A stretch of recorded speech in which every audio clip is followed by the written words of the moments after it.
Good evening, I'm John Dickerson. I'm Maurice Dubois. We begin with yet another threat of political violence. A 34-year-old man from upstate Clinton, New York, is under arrest, accused of threatening to assassinate one of the top elected Democrats in the country, House Minority Leader Hakeem Jeffries. His name is Christopher Moynihan, and it is not his first run-in with the law. He was one of the January 6 rioters and had been serving 21 months in prison when he was pardoned by President Trump 9 months ago. Moynihan was arrested over the weekend by New York State Police. He's charged with making a terroristic threat. Justice correspondent Scott MacFarlane is following the investigation.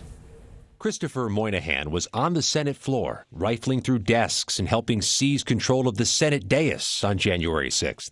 An act that landed him in prison, now less than a year after being pardoned along with the other 1,500-plus riot defendants by President Trump. Moynihan is behind bars again. He allegedly sent text messages last week about House Democratic leader Hakeem Jeffries, saying he must be eliminated. I cannot allow this terrorist to live, and noting Jeffries had an upcoming speech in New York City. Jeffries did in fact appear Monday at the Economic Club of New York, one day after Moynihan was arrested by New York State Police. What do you make of it? The person accused of threatening you is the recipient of one of those blanket pardons. I think the reckless and irresponsible pardons of hundreds of violent felons on January 6 has consequences. U.S. House Speaker Mike Johnson did not denounce the pardons, but condemned the threats. Anybody who threatens to kill any political official, we denounce it absolutely. They ought to have justice fall upon their head. A CBS News review found a surge in threats against members of Congress this year. More than 14,000 investigations so far, surpassing all of 2024.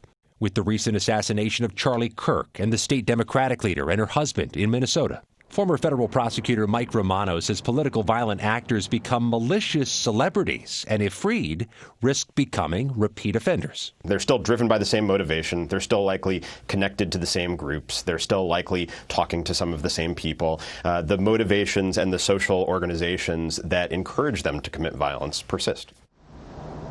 We found a half dozen other January 6 defendants who've been arrested again in the months since their pardon, including for breaking and entering, theft, and child abuse. As for Christopher Moynihan, he's pleaded not guilty and is back in court in Dutchess County, New York, on Thursday.